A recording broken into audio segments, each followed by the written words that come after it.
Podcast Seminário Servo de Cristo. Um bate-papo com Ziel Machado, Carlos Vailate e Isaac Sixu. Episódio 7. Tema de hoje: ortodoxia e heterodoxia. Definições e breve história dos conceitos.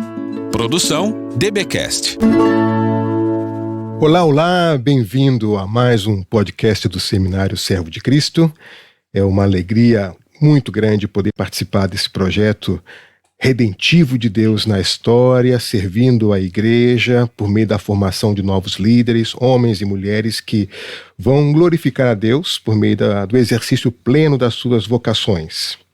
E hoje nós vamos conversar com dois grandes amigos que, junto comigo, compartilhamos o prazer e o privilégio de ensinarmos no Seminário Teológico Servo de Cristo.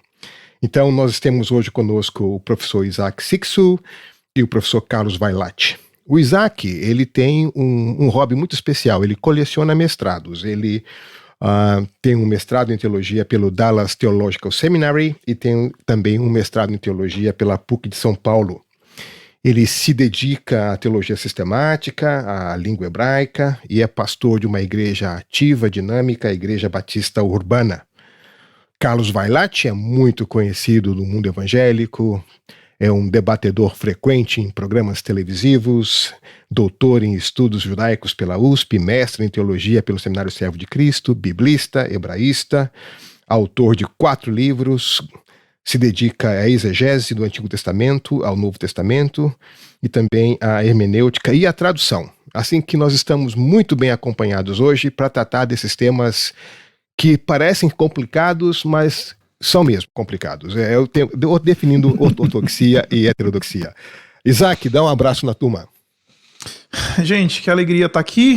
Quero agradecer, Ziel, pelo convite para poder participar desse tempo, dessa roda de conversas sobre temas importantes para a Igreja do Senhor Jesus, temas importantes para a discussão teológica e para a academia. Então estou bem animado, bem feliz de poder participar desse tempo. Já quero cumprimentar aí o Carlos Vailate, amigo querido. Quero dar um abraço aí pro pessoal da técnica e o Duda. E para você também, Ziel, meu chefe. Se eu não falar que você é meu chefe, bom, você assina o cheque, então eu tenho que cumprimentar você bem. Muito bom. Quem assina o cheque é o Dr. Shen, pastor Shen que está nos ouvindo. Muito bem. Vailate, a sua saudação inicial. Olá, Ziel, olá, Isaac, olá, Duda, olá, pessoal.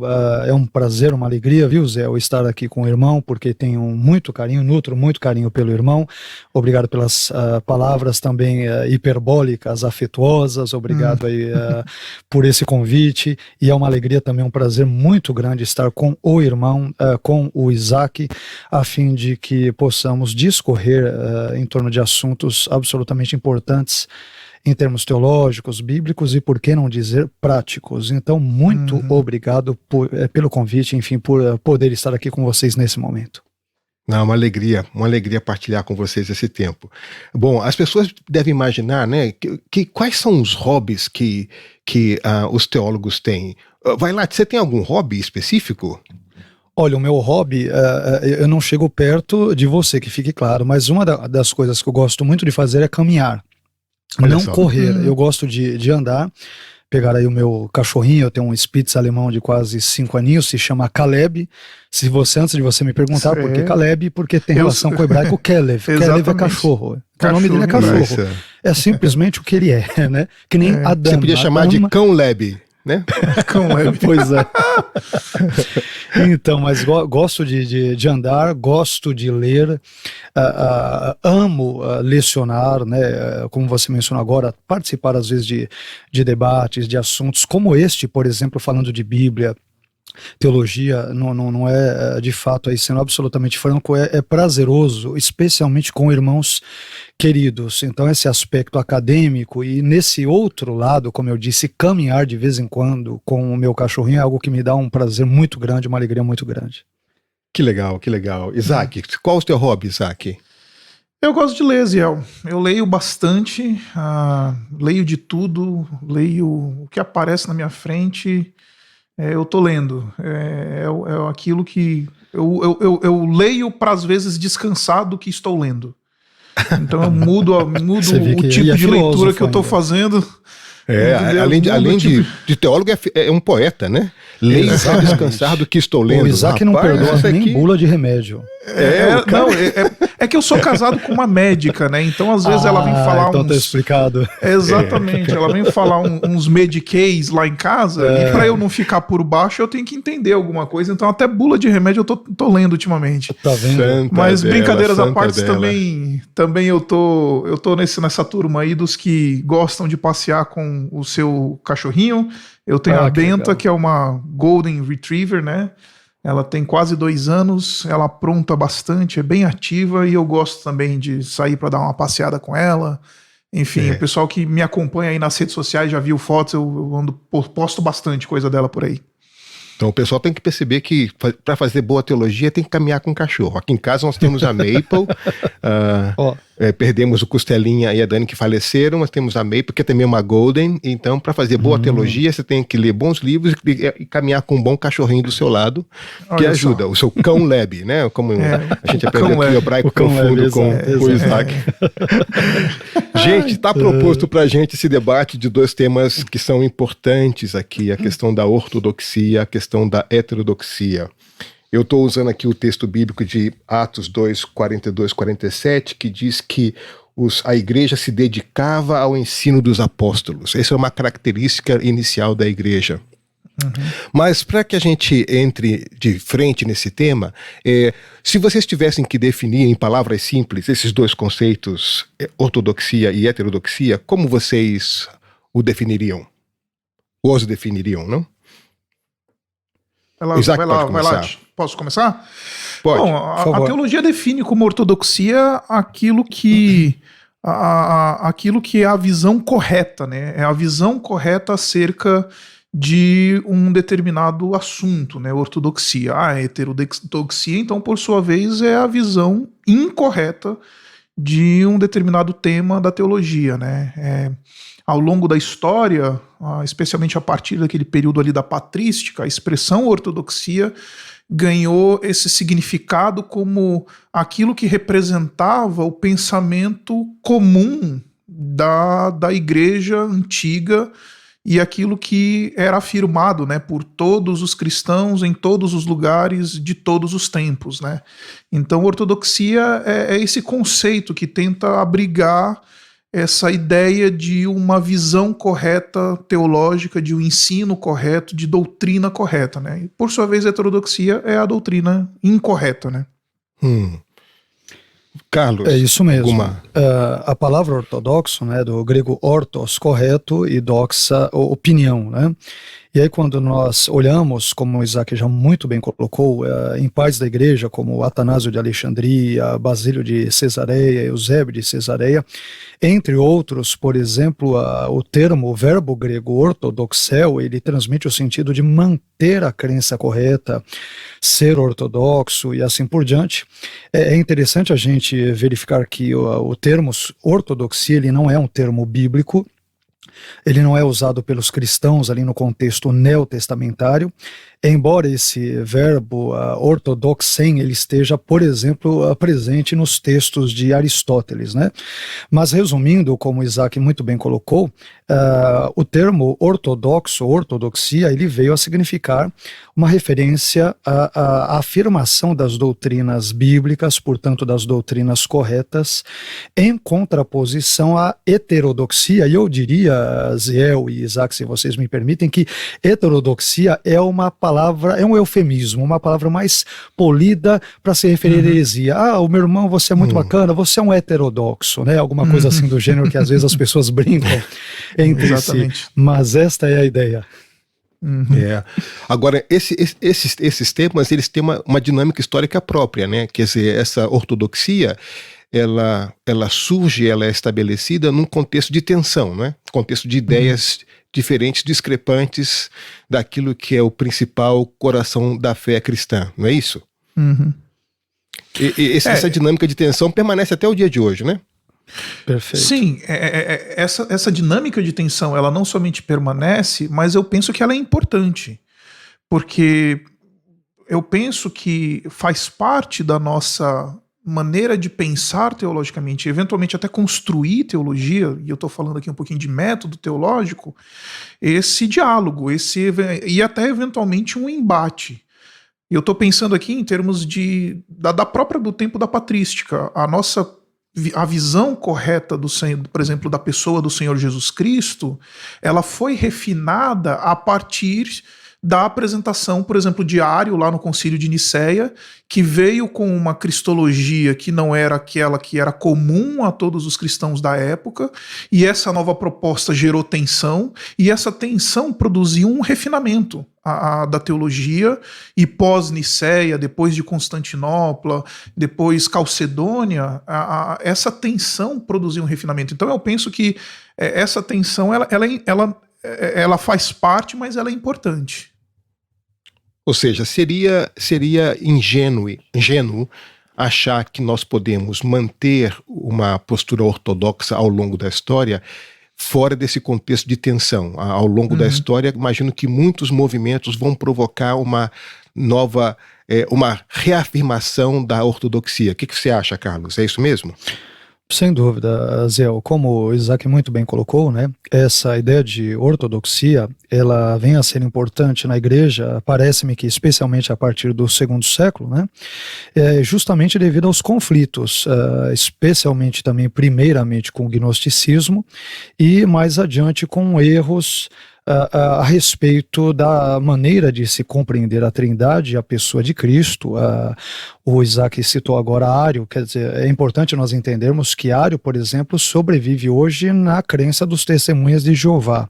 Então é interessante, Ário morreu, mas os seus pensamentos continuam a estar presentes ali, os seus descendentes, digamos, estão vivos e, portanto, essa reafirmação desses pontos fundamentais da fé cristã, juntamente com a rejeição daqueles elementos que destoam de uma perspectiva bíblica e teológica saudável e sadia, esta tensão ela sempre existiu desde o nascedouro ali da igreja, bem como eu creio que existirá até, evidentemente, a volta de Cristo. Enquanto existirem seres humanos interpretando a Bíblia, quer de boa ou de má fé, em termos mais enviesados, tendenciosos ou não, essa tensão ela é importante, necessária, e eu creio que seria utópico imaginarmos que ela não existiria. E, evidentemente, para que possamos resolvê-la, a melhor maneira, obviamente, seria nos pautarmos nas Escrituras, né? Então, se por um lado a gente define que a ortodoxia ela surge, ela se mantém num ambiente de tensão, uma outra grande surpresa ao longo da história da igreja é que a origem dessa tensão não é exclusivamente de fora para dentro, mas também de dentro para fora da igreja, sim ou não? Desde o Novo Testamento, não é assim? Eu penso que sim.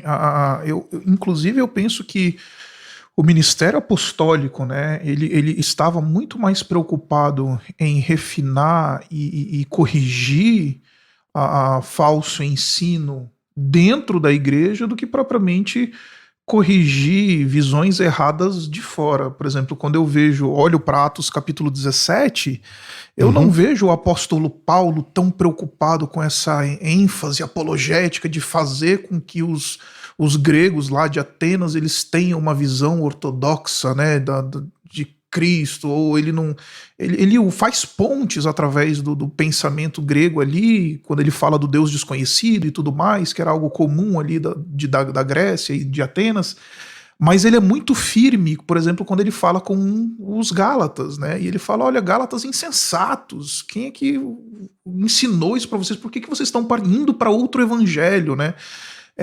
Nos parece que essa visão, ou pelo menos essa proto-ortodoxia que você encontra ali no Novo Testamento, ela é essencialmente interna, né? Nos parece uma preocupação muito grande dos apóstolos em estabelecerem a fé cristã de uma maneira correta a partir daquilo que eles tinham recebido do próprio Senhor Jesus Cristo, e não necessariamente para fora. A ortodoxia ganhou essa dinâmica adquiriu esse diálogo, né, para fora com o passar do tempo, né, como colocou aí o colega Vailate. E Vailate, você consegue dizer para a gente alguns exemplos na história da igreja dessa pressão de fora para dentro? O Isaac mencionou essa tensão de dentro para fora. Agora, de fora para dentro, pressões que vêm ao longo da história pressionando esse conjunto de crenças da igreja, você consegue mencionar para a gente alguns? Olha, Zé, de fora para dentro nós temos vários, né? Então, especialmente envolvendo questões cristológicas, peguemos, por exemplo, por volta lá do quarto século, Apolinário, que ele nega a própria e autêntica humanidade de Jesus Cristo. À medida em que nós vamos andando, caminhando para a história, nós encontramos, por exemplo, Nestório, né? Nestório, ele vai dizer que o homem Cristo, ele não seria Deus, mas apenas o portador de Deus, Teóforos, né? Aquele que possui a divindade, mas ele não é em si a própria divindade. Nós temos vários outros indivíduos, né, o próprio Ário citado, onde Jesus Cristo ele não é Deus, mas ele é um ser criado, é criatura, né, dentre outros motivos, porque ele entende a expressão primogênito de Colossenses e em outros textos como uma referência a um ser criado e não a uma posição honorífica, uma posição de honra, como particularmente eu entendo que Jesus seja chamado ali em Colossenses, e não porque ele tenha sido evidentemente criado, né? Então nós temos, especialmente nos primeiros séculos, segundo, terceiro e tudo, Isaac colocou muito bem, depois teremos os concílios de Niceia, Calcedônia e outros que vão buscar sedimentar aqueles elementos vistos como comuns numa fé cristã, digamos que ortodoxa, né? E aí nós temos, né, esses elementos, dentre tantos outros que poderíamos citar, temos o patripassionismo, né, outras questões ali que envolverão justamente a ideia de que, por exemplo, a Trindade não existe, você não tem três pessoas ali, sendo ambas o Pai, Filho e Espírito Deus, mas eles, em termos de modalismo, né, falando de outra crença da época, onde Deus ele se manifesta no Antigo Testamento como Pai, depois como Filho, depois como Espírito. Então, essas heresias, porque evidentemente elas acabam confrontando aquele ensino já bem sedimentado desde as páginas vétero e sobretudo neotestamentárias, né? Então nós vemos, por exemplo, essas crenças, esses postulados, Aziel e Isaac, que externos à igreja, que foram combatidos, vencidos nos concílios, sínodos ao longo da história, visto que os teólogos, pastores, bispos cristãos da época os viram como verdadeiras ervas nocivas, né, e absolutamente contrárias ao Evangelho de Cristo.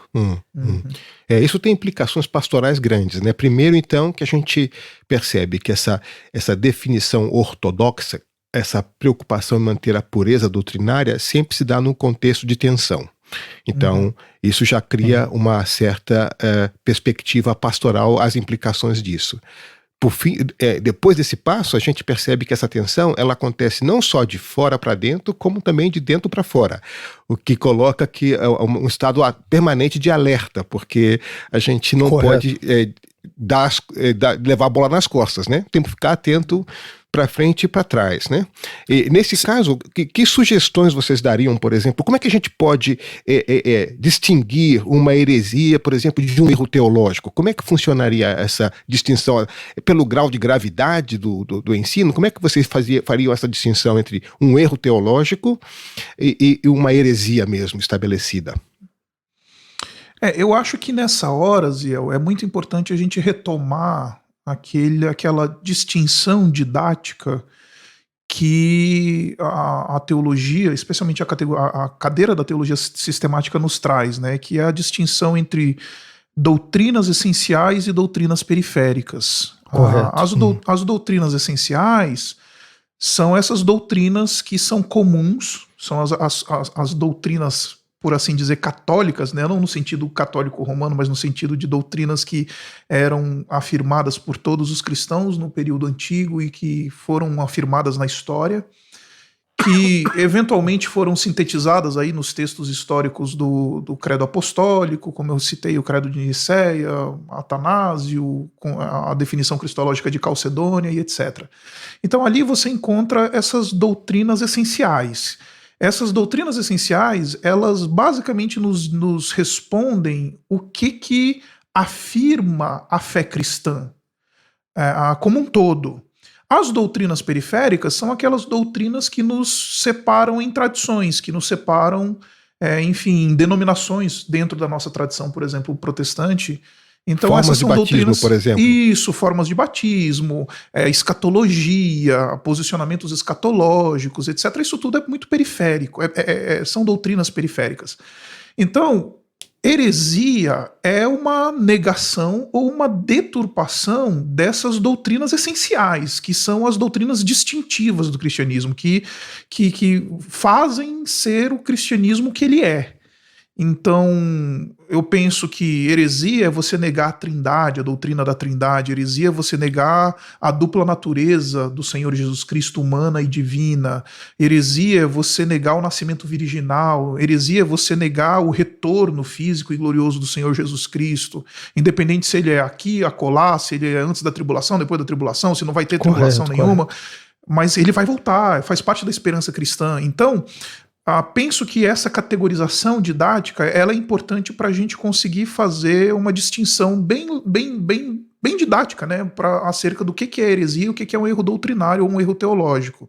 Agora, a gente também pode chamar de heresia, Ziel, penso eu, aquilo que é a deturpação do ensino bíblico direto. É bem verdade que muitas partes do texto bíblico estão debaixo de grande debate. Por exemplo, Romanos capítulo 9 é um texto que é muito debatido ao longo da tradição cristã.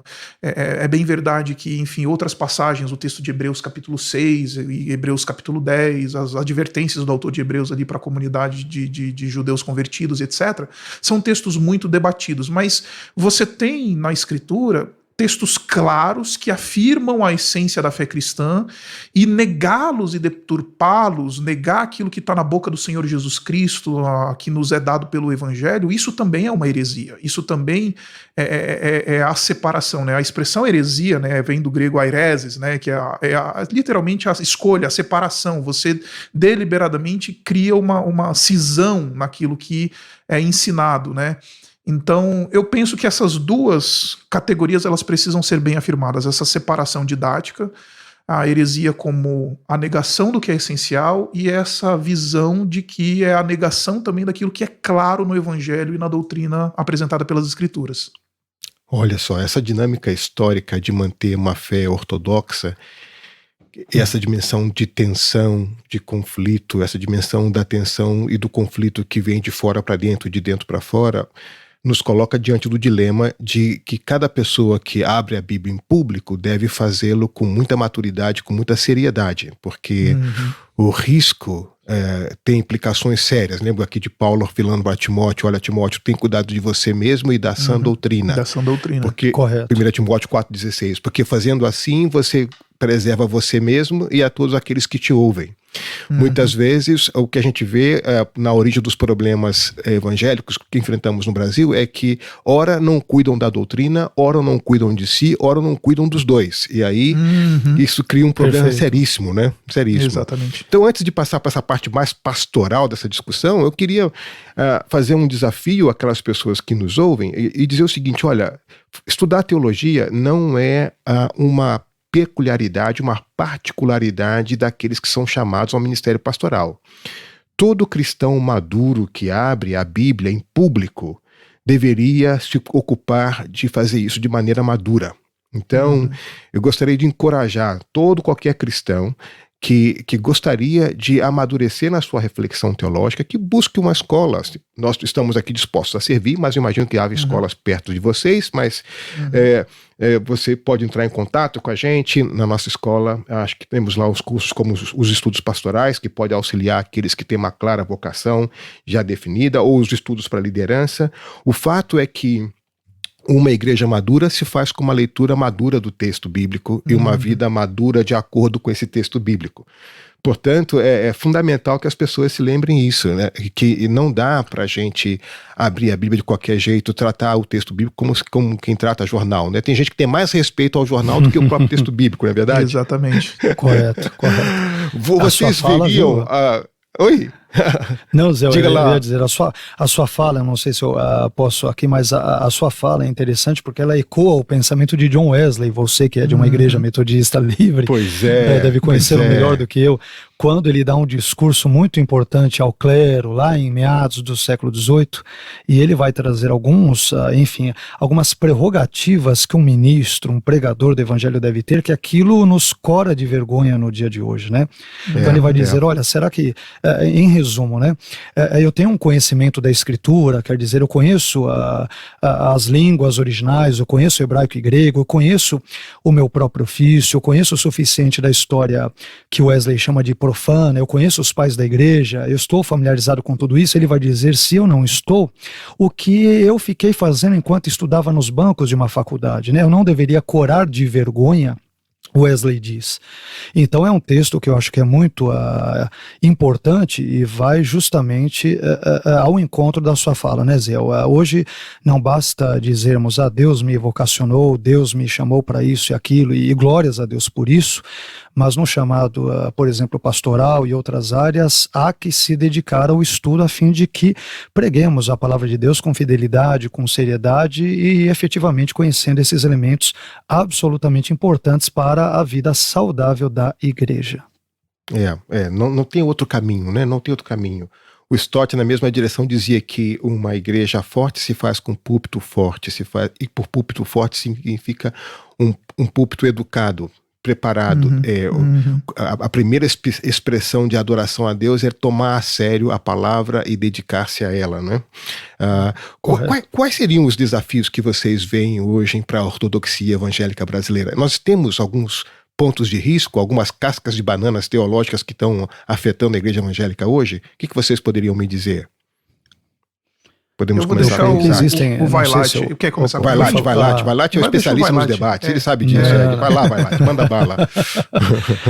Olha, eu acho que, nós temos N elementos hoje perigosos que ameaçam a ortodoxia, né, Zé e Isaac, e também aos queridos ouvintes. Por exemplo, nós temos o liberalismo teológico, talvez não, afirmando mesmo, né, em razão, por exemplo, eu sei que a gente está tocando num assunto talvez meio sensível, Zé ou Isaac, mas, por exemplo, em razão do reconhecimento dos cursos de teologia, ciências da religião pelo MEC, entre outras situações, isto tem feito com que houvesse um elemento facilitador para que o liberalismo, por meio, evidentemente, de professores de mentalidade liberal, sem esse compromisso com as escrituras, com a inspiração e inerrância das mesmas, e esses valores, dentre outros, alguns dos quais o Isaac muito bem colocou e resumiu, né?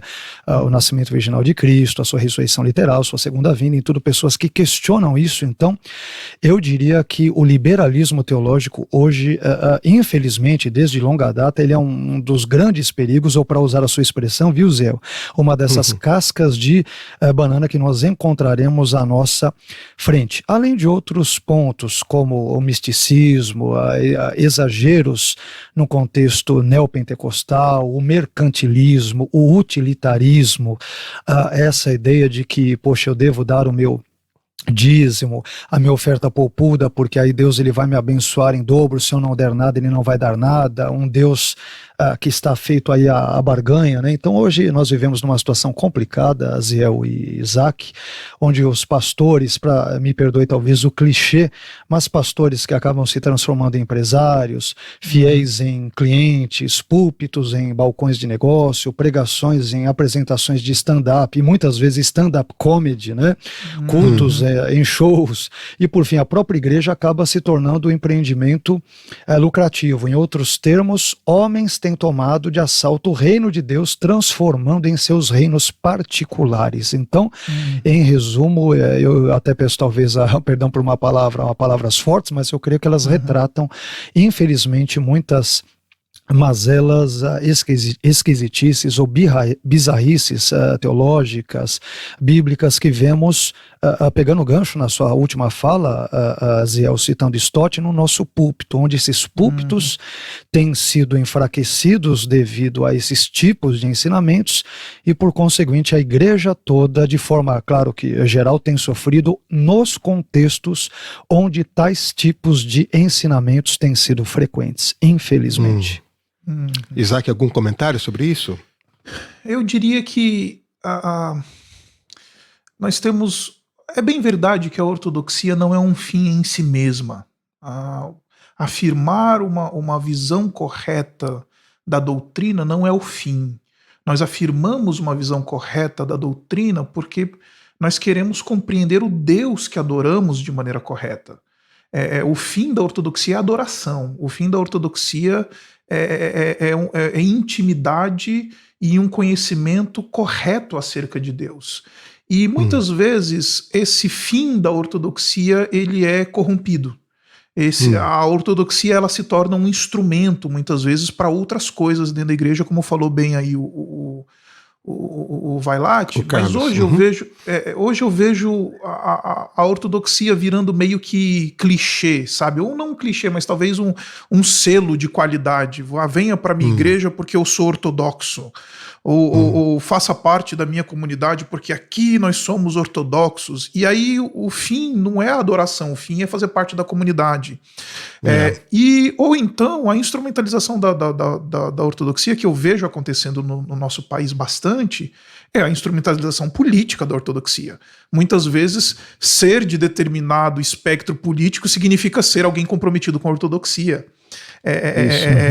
Em alguns cenários, então você vê gente dizendo só é verdadeiro cristão e comprometido com a fé como ela nos foi dada pelos apóstolos se você vota em determinado partido ou se você afirma um determinado plano de governo ou você está com uma determinada bandeira política.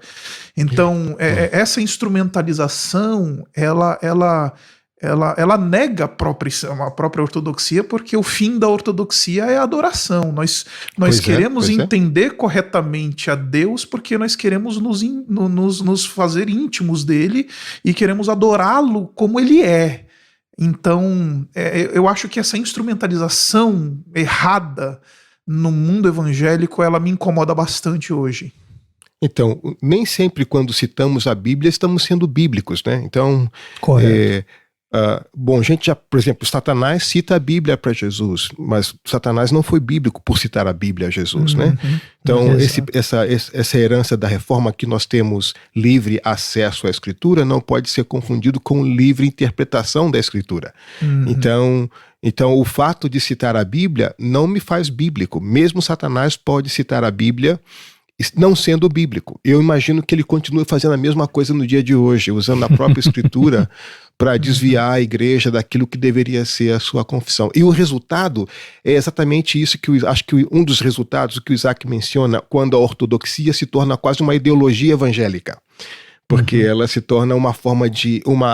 É uma arma que não defende a pureza da fé, mas é uma arma que classifica e talvez violenta as relações, né? Porque... Eu concordo com você que se a teologia não te coloca de joelho, tem alguma coisa errada, né? Quer dizer, exatamente. Uma boa teologia sempre te leva à oração, porque quanto mais você conhece desse majestoso Deus, desse amor de Deus, da fidelidade de Deus, o senso de maravilha, o senso de estupefação, de grandeza de Deus, te faz dobrar de joelhos, diante de quem você está, não é?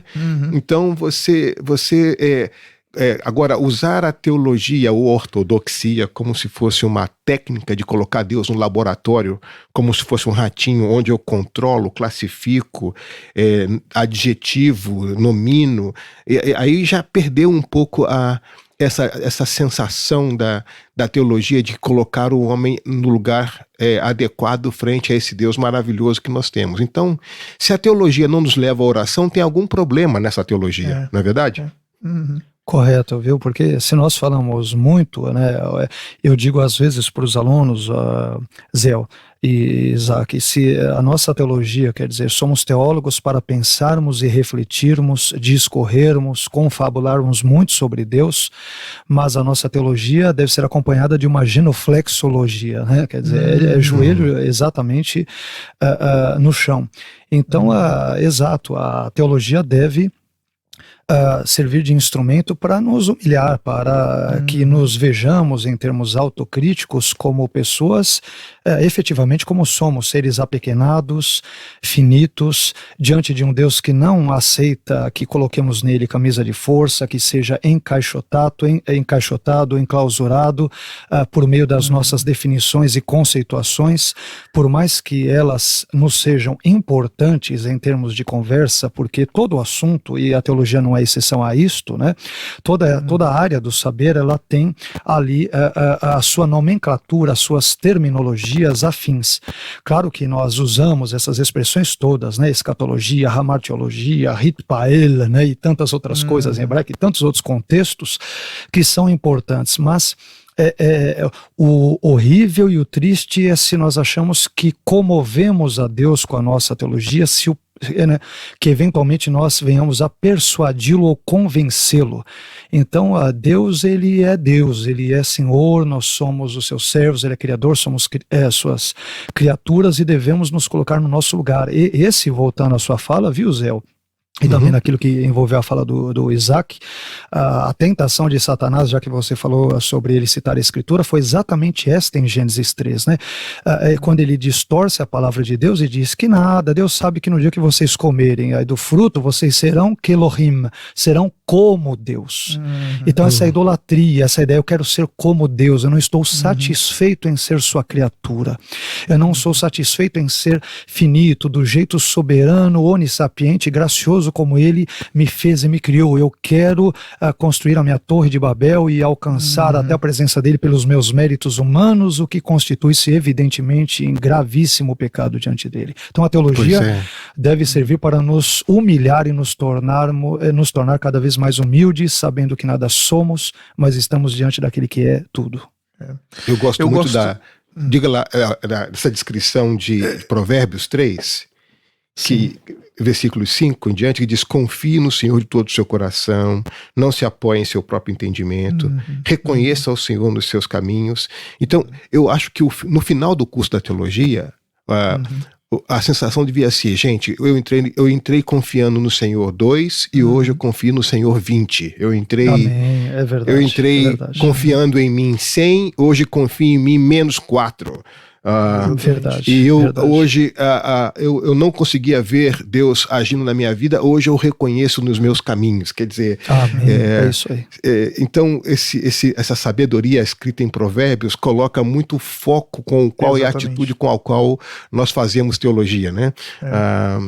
Daí essa minha dificuldade um pouco com essa teologia que me leva para a autonomia em relação a Deus e não a reverência em relação a Ele.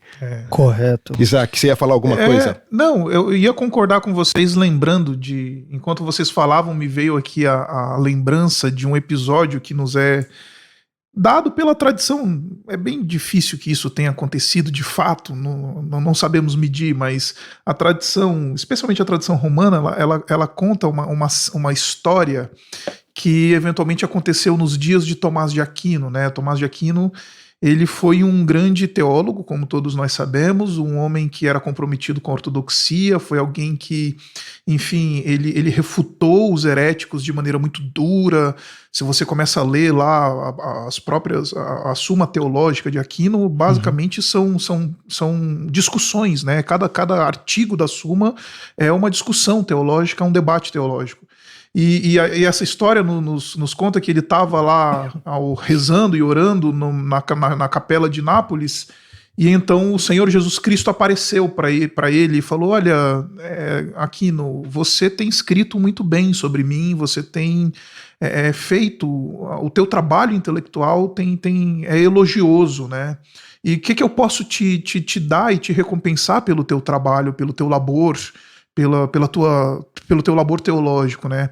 E a resposta de Aquino, nos diz a tradição, foi uma frase latina que é muito conhecida: Domine non nisi te, Senhor, nada além de ti. Porque a recompensa da ortodoxia é o próprio Senhor. Amém. Amém. A recompensa do labor teológico é Cristo, é conhecer a Cristo e ser conhecido por Ele. Então, se a gente não tem essa percepção de dizer no final do nosso estudo, Senhor, nada além de ti, não valeu a pena. A gente tem aquela canção em inglês que diz Knowing you, Jesus, knowing you, there is no greater thing. Né? Exatamente. Conhecer a Jesus, não há coisa melhor do que conhecer a Jesus e ser conhecido por Ele, né? Verdade, exatamente. Verdade. Então, o fim da ortodoxia tem que ser esse. Se ele muda, se a ortodoxia é instrumentalizada para qualquer outro fim, ela perdeu a sua razão de ser. Ela tem que como vocês nos colocaram bem, se ela não nos coloca de joelho, dizendo para o Senhor, nada além de ti, não vale a pena fazer teologia, não vale a pena um minuto gasto, né? Essa expressão dos Salmos e também depois de Jeremias, que diz, o Senhor é a minha única porção, né? O Senhor é a minha porção. Essa devoção, esse reconhecimento do precioso que é o Senhor nessa relação. O Isaac mencionou que Tomás de Aquino, eu estou aqui com alguns livros relacionados ao tema da ortodoxia. Tem o clássico do Chesterton, Ortodoxia, publicado pela editora Mundo Cristão. Eu vi aqui depois também o Coragem para ser Protestante, Amantes da Verdade, Marqueteiros Emergentes do Mundo Pós-Moderno, do David Wells, da editora Cultura Cristã. O mesmo David Wells, publicado pela Shed Publicações, Sem Lugar para a Verdade, o que aconteceu com a teologia evangélica. Isso dá até um tema de um podcast, não é?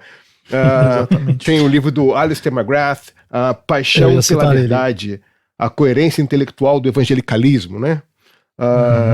Eu vi aqui um outro aqui, A Heresia da Ortodoxia, Andreas Esse é espetacular. Kostenberg, da editora Vida Nova. Vocês têm algum outro livro que pode ajudar o pessoal nesse tema? Tem o próprio livro A Verdade, né, do Carson, publicado por Edições Vida Nova, que ele é um compêndio, né, de vários artigos. Ele é muito, muito, muito interessante. Eu acho que... E eu também citaria o próprio livro do Alistair McGrath, que é publicado por Hagnos, né? Aquele Heresia, né? O título é Heresia, né? Isso que eu ia citar. Uma história em defesa da verdade. Em defesa da verdade, né? Isso. Então, esse é um texto perfeito. Espetacular. Legal. Agora, gente, pensando numa outra dimensão, é que você pode ser ortodoxo na sua confissão, mas a sua vida ser o oposto daquilo que você confessa. Estou lembrando aqui de Jonas. Pronto, essa já ia... né?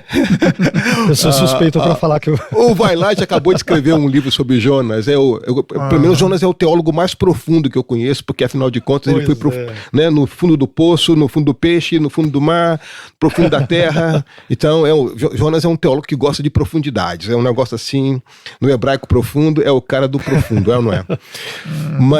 Mas assim, ele confessa um Deus de uma forma ortodoxa, mas o seu coração vai longe disso, né? O que é essa esquizofrenia que produz nos teólogos ou nos evangélicos, nos cristãos, de uma confissão ortodoxa e uma vida heterodoxa? O que vocês pensam sobre isso? Quanto a, se você me permite o gancho de Jonas, né, eu coloco no meu comentário que Jonas efetivamente, nesse aspecto, ele era ortodoxo, como você muito bem colocou, né, Zé, na sua fé. A fé de Jonas está em consonância com toda a tradição bíblica veterotestamentária, então a teologia dele é muito boa, ela é bíblica, né? Agora, a vida dele é uma heresia só, né, ou é uma heterodoxia só, porque ele sabe quem Deus é. Senhor, o Senhor é misericordioso, é gracioso, eu sabia que o Senhor ia se arrepender do mal, ele conhece a disciplina da teontologia, né, o ser de Deus, ele conhece como ninguém, mas ele não vive isso.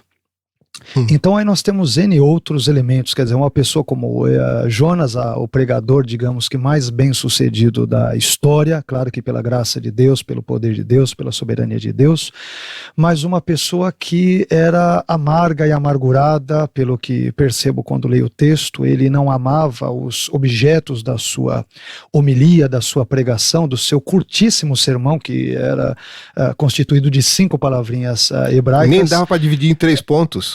Não dava, só 5 palavras? Tinha 5 palavras, né?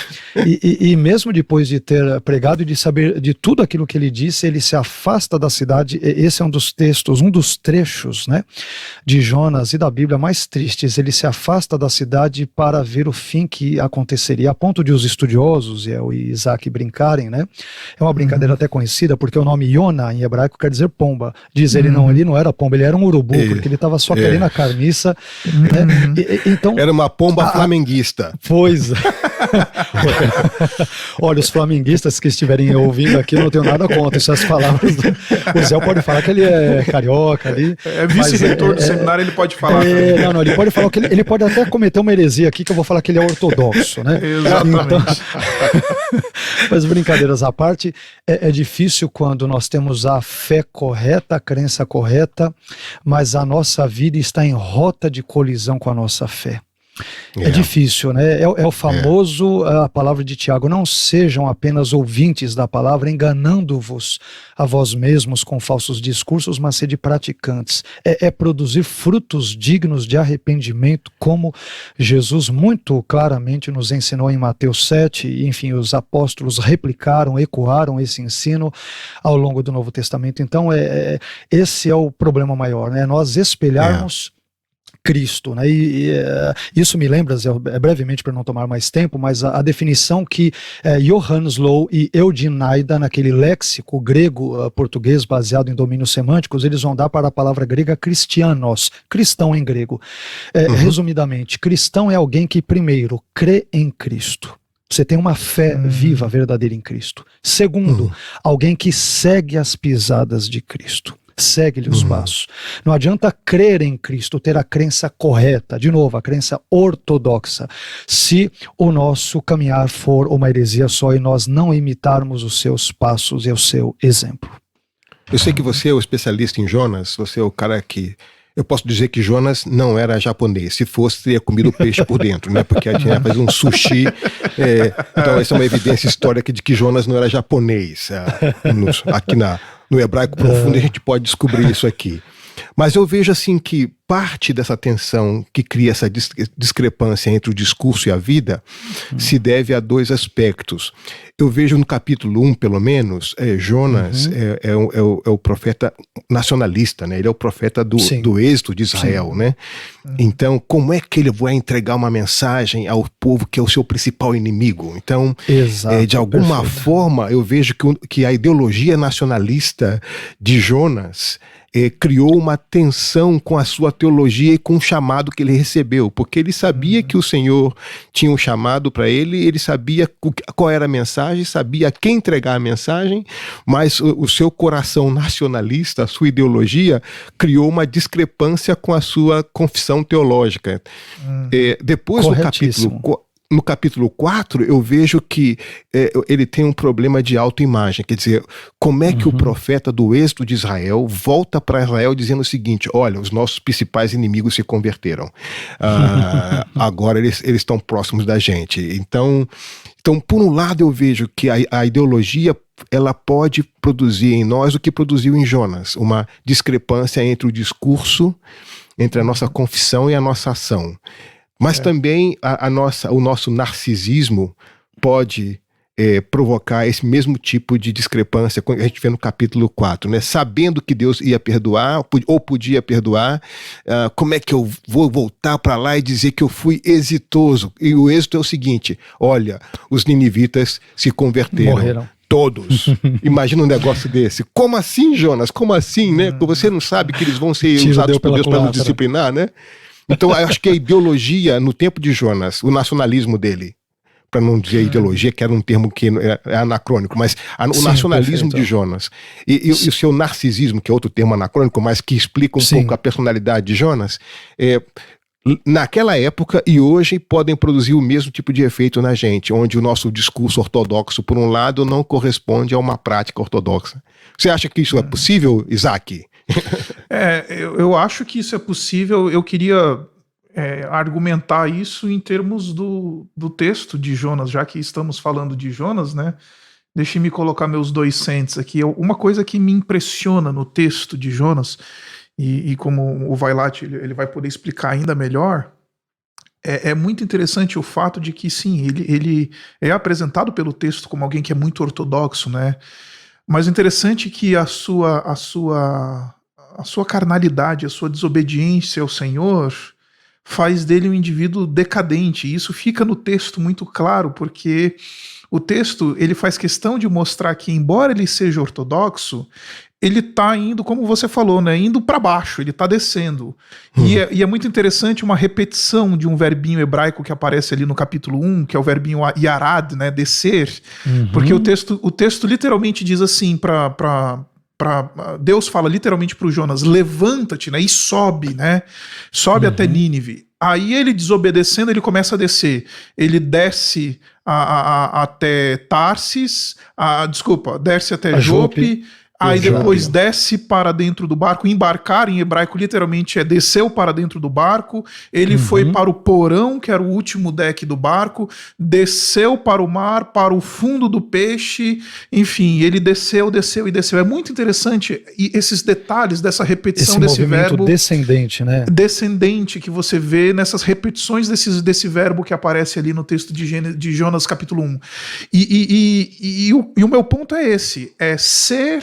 Não interessa o quão profundo ou o quão bem articulados nós possamos ser teologicamente. Se nós não estivermos obedecendo e vivendo uma vida de obediência ao Senhor, nós somos decadentes.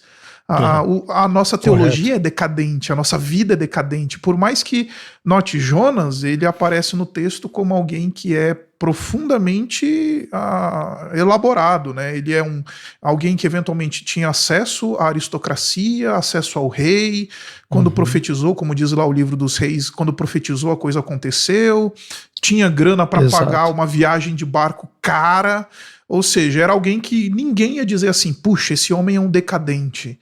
Mas aos olhos de Deus ele era profundamente decadente, apesar da sua ortodoxia, apesar do seu conhecimento teológico, né? Então Jonas é esse exemplo perfeito, né? Essa desobediência tem implicações até econômicas, né? Porque imagina a quantidade de carga que foi lançada ao mar. O pessoal que pagou na FedEx, na época lá da pré-história da FedEx, que estava esperando a importação chegar, os livros da Amazon que não chegaram porque foram lançados ao mar, as armações de óculos, a soja que ficou no mar. Quer dizer, Jonas provocou, a desobediência do servo de Deus provoca prejuízos para ele e para quem está do lado dele, né? Exatamente. Eu comentei isso, viu, Zé? Eu comento tudo isso, as cargas que deveriam ser levadas, o custo, tudo que envolvia, e tem uma expressão ali no texto, no capítulo 1 de Jonas, né? Se me permite, porque tem um texto lá, um momento que vai dizer que devido à tempestade que Deus envia para, enfim, punir ele Jonas pela sua desobediência e tudo, o navio estava para quebrar. Né? Nós vemos essa expressão ali no capítulo 1. Só que quando nós vamos para o texto hebraico, normalmente os tradutores eles vão dizer que o navio estava para quebrar-se, quer dizer, uma referência aos passageiros do navio, né? Uma referência a uma sinédoque, né? Ou uma metonímia. Só que quando nós olhamos para o texto hebraico, ele vai dizer que o navio como que barco, pensava, né? Ou imaginava quebrar-se. Quer dizer, o navio, na minha leitura, ele é personificado, ele adquire vida, eu comento isso no livro, né? Resumo da história. Quando uma pessoa, entre aspas, ortodoxa, que tem a crença correta, mas vive uma vida totalmente na contramão do que crê, todos sofrem, até o navio adquirir vida e fala, meu Deus, eu vou quebrar por causa desse profeta desobediente. Todos sofrem. Então, e Deus controla.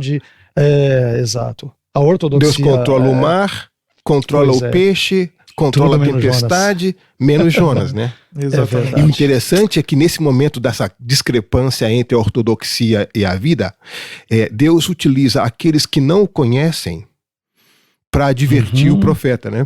Exato. Então, As implicações disso para o dia de hoje seria uma coisa impressionante. Quer dizer, Deus falando pela boca daqueles que não o conhecem para advertir aqueles que o conhecem. Quer dizer, isso Deus usou em Jonas e provavelmente pode usar com toda a capacidade de usar no dia de hoje também com a gente, é ou não é? Exatamente. O ponto é simples, né? A nossa mediocridade espiritual nunca afeta só a gente, mas também aqueles que estão perto de nós, né? Correto. Então a mediocridade espiritual de Jonas afetou todos que estavam em volta dele.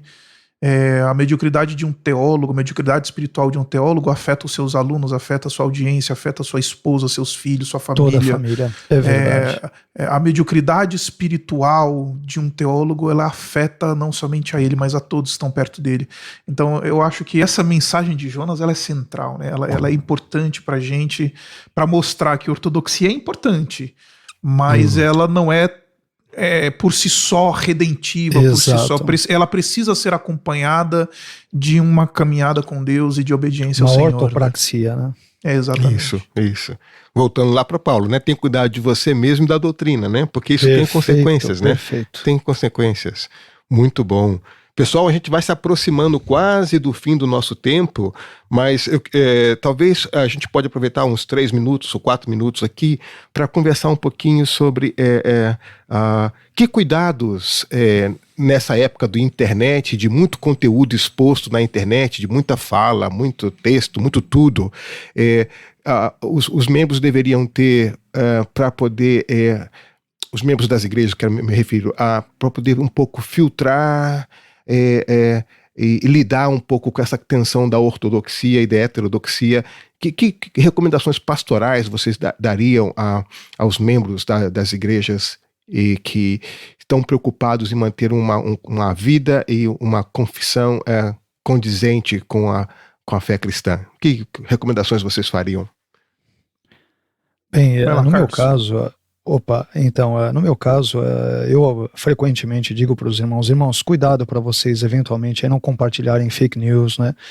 Cuidado com aquilo que vocês pesquisam, com os sites. Nós temos hoje a bênção de termos as mídias sociais, YouTube, Facebook, Twitter e quaisquer outros meios, onde temos bons pregadores, boas pregações, bons estudos bíblicos, mas sabemos que junto com o trigo vem o joio. Então, leiam a Bíblia, né? Tenho enfatizado, hoje mesmo foi um dia em que eu peguei um tempo para pegar os membros ali da igreja, peguei o WhatsApp de cada um deles e comecei a trazer uma mensagem dizendo, olha, estamos afastados fisicamente, mas olha, Deus te abençoe, e selecionei um versículo distinto para cada irmão da igreja, coloquei lá a palavra, fique firme, né? Eventualmente sempre estamos ali instruindo-os a lerem a Bíblia, a nunca abandonarem o culto doméstico, né? Leiam as Escrituras, fundamentem-se nas Escrituras, cuidado com o que leem, com o que ouvem, diante de tantas possibilidades, né, de uma overdose de informações, por exemplo, por meio de um podcast como este, por meio de vídeos, de livros e tudo. Tomem muito cuidado, verifiquem a fonte. Cuidado com o tipo de palavreado usado. Aziel e Isaac, não sei se vocês concordaram comigo, mas às vezes eu vejo pastores na internet, e isso me deixa muito chateado, e me deixa corado de vergonha, usando certas expressões, aliás, que envolvam até o nosso tema. Aquele cara é um herege, aquele cara não presta, e aquele cara, poxa, são às vezes pastores, homens de Deus ali, tudo bem, alguns mais conhecidos, outros menos, não importa, mas aquele cara não presta, aquele é não sei o que lá, e vez por outra, até falando palavrões, eu falo, poxa, não é possível. Eu falo, meus irmãos, tomemos cuidado. Isso, e eu fico imaginando que se um sujeito desse, ele faz isso para todo mundo ler, ouvir, sabe, na claridade do dia, nas mídias sociais públicas, o que ele não pode fazer em casa com a esposa, que tratamento ele não dá para a esposa dele, que pregação ele não traz no púlpito dele. Então, eu acho que a prudência, né, esse cuidado com as pessoas, exatamente, Zé, em termos resumidos é isso. Isaac, algum comentário? Eu gosto muito do texto de João 10, quando ele nos lembra claramente que as ovelhas ouvem a voz do pastor. É bem verdade que do nosso lado exige a necessidade. Nós temos a responsabilidade de sermos fiéis à Escritura, no ensino e etc. Mas também há, nessa metáfora que o Senhor Jesus Cristo está contando, ali e tal, narrando em João capítulo 10, há uma responsabilidade da ovelha em em manter-se fiel à voz do seu pastor, né? E eu não estou falando do pastor que está lá na sua igreja, mas a voz do Senhor Jesus Cristo. Então, nesse mundo de vozes, né? Eu acho que a ovelha, em primeiro lugar, ela precisa estar atenta à voz do seu líder e falar, olha, eu estou consultando aqui, eu estou lendo ali, eu estou vendo isso daqui, o que você tem a dizer, né? O que você pode ensinar sobre isso? E aí, eventualmente, ouvir a voz do seu pastor, do seu líder, de preferência que seja alguém que tenha uma história marcada por fidelidade à Escritura, uma história marcada por, enfim, um ministério que prioriza o ensino da palavra de Deus, etc., e faço coro com tudo aquilo que o Carlos Vailate colocou. Eu gosto muito desse texto de João 10, porque João 10 ele fala que as ovelhas ouvem a voz do pastor e fogem do ladrão, né? Então, se eu sou uma ovelha do Senhor Jesus, eu tenho que fazer essa pergunta para mim mesmo: quem é que tem sido aqueles que estão alimentando a minha espiritualidade? Quem é que são as pessoas que estão que eu estou ouvindo na internet? São pessoas que de fato tem compromisso com a palavra de Deus, tem reconhecimento por causa disso, ou eu estou ouvindo qualquer um aí que fala qualquer coisa, porque ouvir a voz de Jesus significa às vezes ouvir o que a gente não quer ouvir, né? E nesse mundo que a gente tem esse mundo de ouvir, essa tendência, esse mundo de Netflix em que a gente abre o Netflix e assiste o que a gente quer assistir, isso não se encaixa na fé cristã, porque às vezes a gente tem que ouvir o que a gente não quer ouvir. A gente muitas vezes as marcas da obediência, né? Exatamente. Então, no mundo como o nosso, não basta você se impressionar com um belo discurso. Procure na vida de quem você ouve as marcas da obediência. Se você não encontrar as marcas da obediência na voz de quem faz um bom discurso, melhor ficar longe. Verdade. Gente, foi uma alegria enorme poder conversar com vocês hoje nesse tema. Vocês que nos ouvem, gente, obrigado. Vocês viram um pouquinho, sentiram um pouquinho do nosso processo de fazer teologia lá na escola. Nós gostaríamos de convidar vocês para que apareçam lá. Vocês podem conhecer pessoalmente Carlos Vailate, conhecer pessoalmente Isaac Sixso, conhecer os seus cachorrinhos, os seus cão lebes e aprender a fazer teologia com um toque assim de pet teologia, mas discutir assuntos tão importantes assim. Nós cremos que somos chamados por Deus como testemunhas das boas notícias, e nós queremos que você nos acompanhe nos próximos podcasts dessa série. Logo teremos mais alguns, e foi uma alegria enorme. Obrigado, Vailate, obrigado, Isaac, por terem participado. Obrigado, Isaac. Foi um prazer, gente. Foi uma delícia. Essa hora passou muito rapidinho. Deus abençoe vocês. Daqui a pouco nós nos vemos mais no próximo podcast. Um abraço de Zé Machado, um abraço da nossa escola Seminário Servo de Cristo. Deus abençoe vocês. Tchau.